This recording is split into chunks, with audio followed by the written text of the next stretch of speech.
Welcome to इकोबी। आज की इस वीडियो में हम लोग बात करने वाले हैं कॉब डगलस प्रोडक्शन फंक्शन के बारे में। तो इससे पहले कि हम समझें कॉब डगलस प्रोडक्शन फंक्शन क्या होता है, हमारे लिए ये समझना ज़रूरी है कि प्रोडक्शन फंक्शन क्या होता है। तो प्रोडक्शन फंक्शन का हम एग्जांपल ले लेते हैं, Q equals to 3L plus 2K। ये एक प्रोडक्शन फंक्शन का एग्जांपल है।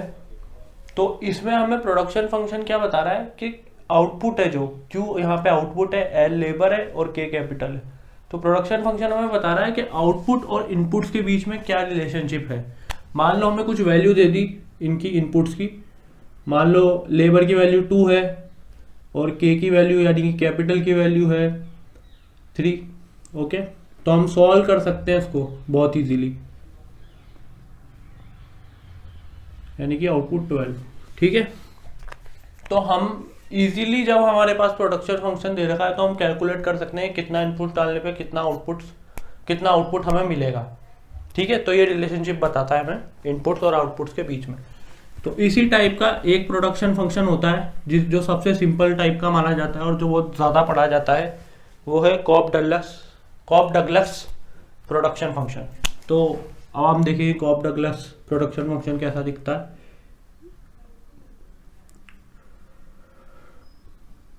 ठीक है, ये इस तरीके का कुछ दिखता है। अब इसमें एक एक एलिमेंट समझाऊंगा आपको। क्यू तो ऑब्वियसली आप समझ गए, आउटपुट है, के कैपिटल है और एल लेबर है, इतना तो आपको समझ में आ गया होगा।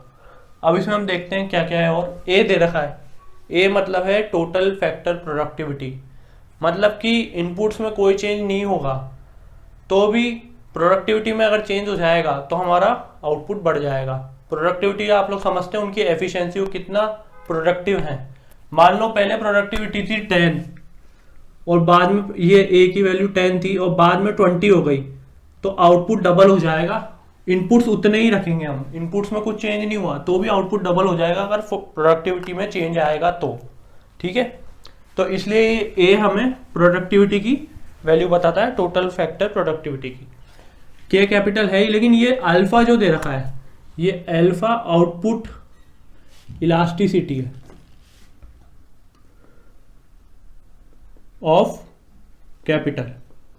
ये कैपिटल की आउटपुट इलास्टिसिटी है कि मतलब कि कैपिटल में जो चेंज होगा उससे आउटपुट में कितना चेंज होगा। जैसे प्राइस इलास्टिसिटी होती है डिमांड की, वैसे आउटपुट इलास्टिसिटी है कैपिटल की। मतलब मान लो आप जैसे कि कैपिटल में चेंज हुआ 0.5 का, ओके सॉरी आउटपुट इलास्टिसिटी हम मान लेते हैं 0.5 है। ठीक है ना, यहाँ पे मान लो कैपिटल की आउटपुट इलास्टिसिटी 0.5 है, तो कैपिटल में अगर 1 का चेंज होगा ना तो आउटपुट में कितना चेंज होगा, आउटपुट में चेंज होगा 0.5 का, क्योंकि आउटपुट इलास्टिसिटी 0.5 है। तो हमें ये बताती है कि कैपिटल में चेंज होने से आउटपुट में कितना चेंज होगा। वैसे ही जो बीटा दे रखा है वो भी आउटपुट इलास्टिसिटी है,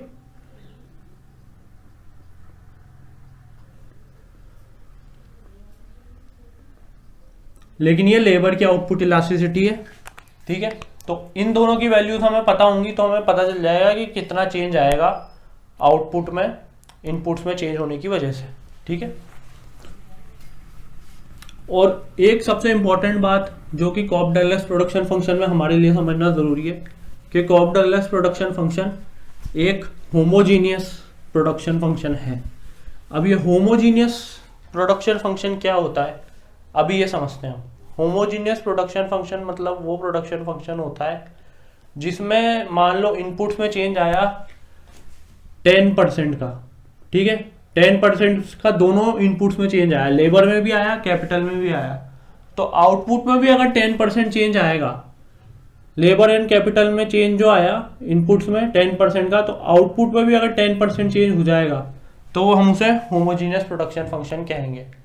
मतलब अगर हम मान लो इन दोनों को, कैपिटल और लेबर को किसी भी वैल्यू से मल्टीप्लाई करते हैं 5 से, और अगर आउटपुट भी 5 से मल्टीप्लाई हो जाता है तो फिर हम उसे होमोजीनियस प्रोडक्शन फंक्शन कहेंगे। तो होमोजीनियस प्रोडक्शन फंक्शन कोई है कि नहीं है, वो पता लगाने का तरीका मैं आपको अभी बताता हूँ कैसे हम कैलकुलेट करेंगे। मान लो एक प्रोडक्शन फंक्शन हमें दिया हुआ है, y equals to, y is obviously output, a x1 0.5 x2 0.3, ठीक है। अब इस y को मैं मल्टीप्लाई करूँगा t से, ठीक है ना। तो y इक्वल्स टू, मतलब y में जो भी दोनों इनपुट्स है, इनपुट्स ये दोनों हैं, वो तो टोटल फैक्टर प्रोडक्टिविटी है जैसे मैंने आपको पहले बताया था। तो फिर इन दोनों को मल्टीप्लाई करेंगे हम, तो यहाँ पे हम मल्टीप्लाई कर देंगे t से x1 को, और x2 को भी कर देंगे t से, ठीक है। कोई दिक्कत नहीं है इस स्टेप में। अब ब्रैकेट खोल लेते हैं भाई, तो इसको खोलेंगे ब्रैकेट को, तो होगा t की पावर 0.5, x1 की पावर 0.5, ठीक है, और इधर होगा t की पावर 0.3, x2 की पावर 0.3, ठीक है। अब t की यहाँ पे भी t दोनों बेस कॉमन है, तो 0.5 प्लस 0.3 हो जाएगा, तो इक्वल्स टू हो जाएगा t की पावर 0.8, x1 की पावर 0.5, x2 की पावर 0.3, ठीक है। यहाँ तक कोई प्रॉब्लम नहीं। अब इसके बाद आप देख सकते हैं ध्यान से कि हम इसको क्या करेंगे, ऐसे कर देंगे। यहाँ पे हम चाहें तो t को हम बाहर ले सकते हैं, पूरा t को हम यूँ लिख सकते हैं, t को आप मान लो इधर ही लिख दो बस, ठीक है। और ये आप देखो इसको ध्यान से, ये क्या आया, ये क्या है पूरा, ये वही है हमारा इनिशियल इक्वेशन जो था। तो मतलब इन अदर वर्ड्स हम कहें तो ये जो आउटपुट है ये t की पावर 0.8 से मल्टीप्लाई हो गया है, ठीक है ना। t की पावर 0.8 जो कि इनके कोफिशिएंट से, उससे उनको ऐड करने के बाद उस पावर से मल्टीप्लाई, उससे उस वैल्यू से मल्टीप्लाई हो गया है। तो ये होमोजीनियस प्रोडक्शन फंक्शन है, दिस इज होमोजीनियस। और इसका फॉर्म आप ध्यान से देखो, कॉफ-डल्लेस प्रोडक्शन फंक्शन जैसा ही है, मैंने आपको सॉल्व करके बताया है क्लियरली, आप देख सकते हो। x1 की जगह आप ले लो l, सॉरी x1 की जगह आप लोगे k, x1 की जगह आप ले लो k, और इसकी जगह ले लो आप l, और इन दोनों का आउटपुट इलास्टिसिटी मान लो उनकी रेस्पेक्टिव, और सॉल्व करके देख लो, t से मल्टीप्लाई करोगे फिर यही आंसर आएगा सेम टू सेम, और फिर प्रूव हो जाएगा कि ये भी होमोजीनियस प्रोडक्शन फंक्शन है। इसका मतलब कॉफ-डल्लेस प्रोडक्शन फंक्शन भी होमोजीनियस है, ये मैंने आपको प्रूव कर दिया। बस आप वैल्यूज चेंज करके सॉल्व करके देखना, ऐसा ही सेफ सिमिलर सोल्यूशन आएगा। और एक बार ये भी देख लेते हैं नॉन होमोजीनियस क्या होता है, ताकि हमें क्लैरिटी आ जाए, हम दोनों को डिस्टिंग्विश कर पाए। नॉन होमोजीनियस का हम एग्जांपल ले लेते हैं, y equals to a x n plus y 4n, ठीक है। ये नॉन होमोजीनियस है, अभी देखते हैं क्यों है। इसको भी t से मल्टीप्लाई कर देते हैं, तो a t x n plus t y 4n, ठीक है। अब इसको आगे सॉल्व करेंगे, t की पावर n, x की पावर n प्लस t की पावर 4n, y की पावर 4n, ठीक है। अब इसको और आगे सॉल्व करेंगे हम। अब यहाँ पे आप देख सकते हैं मैं टी एन को फैक्टर आउट करता हूँ, ठीक है, मैं बाहर निकालता हूँ उसको। देखें आप ध्यान से, टी एन बाहर आ गया, क्या बचा ए एक्स एन, ठीक है। लेकिन यहाँ पे क्या बचा, टी 3n y 4n, है ना, ये बचा ना। टी एन को मैंने बाहर निकाला तो ये इक्वेशन आई। अब ये इक्वेशन जो है ये क्या हमारी इनिशियल इक्वेशन है, नहीं है, इसमें एक टी की पावर 3n एक्स्ट्रा है। तो यहाँ पे प्रूव हो गया कि यह नॉन होमोजीनियस प्रोडक्शन फंक्शन है। अगर होमोजीनियस होता तो ये टी की पावर 3n नहीं होता, tn पूरा फैक्टर आउट हो जाता इजीली, ठीक है। तो ये हो गया हमारा होमोजीनिटी वाला मामला सॉल्व। तो अब क्लियर हो चुका है कि कॉफ-डल्लेस प्रोडक्शन फंक्शन एक होमोजीनियस प्रोडक्शन फंक्शन है। अब इसमें एक और बार मैं लिख के बताता हूँ आपको कॉफ-डल्लेस प्रोडक्शन फंक्शन की फॉर्म, ए के अल्फा एल बीटा।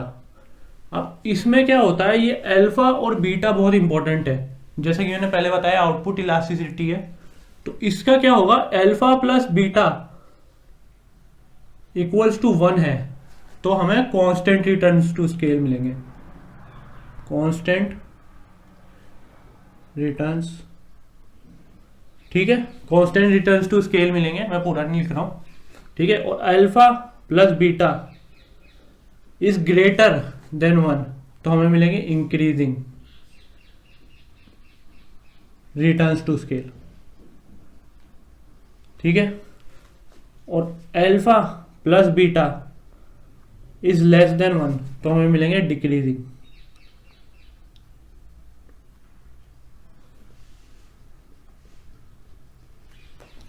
तो ये हमें इसके रिटर्न्स टू स्केल कितने मिल रहे हैं वो भी बताता है। और जब कांस्टेंट रिटर्न्स की बात आती है तो कई बार आप देखोगे कि कॉप डगलस प्रोडक्शन फंक्शन आपको इस केस में ऐसा भी दिया होता है कई बार, y इक्वल्स टू ए के अल्फा एल 1 माइनस अल्फा, ये दिया होता है आपको, 1 माइनस अल्फा दिया होता है एल के टाइम पे।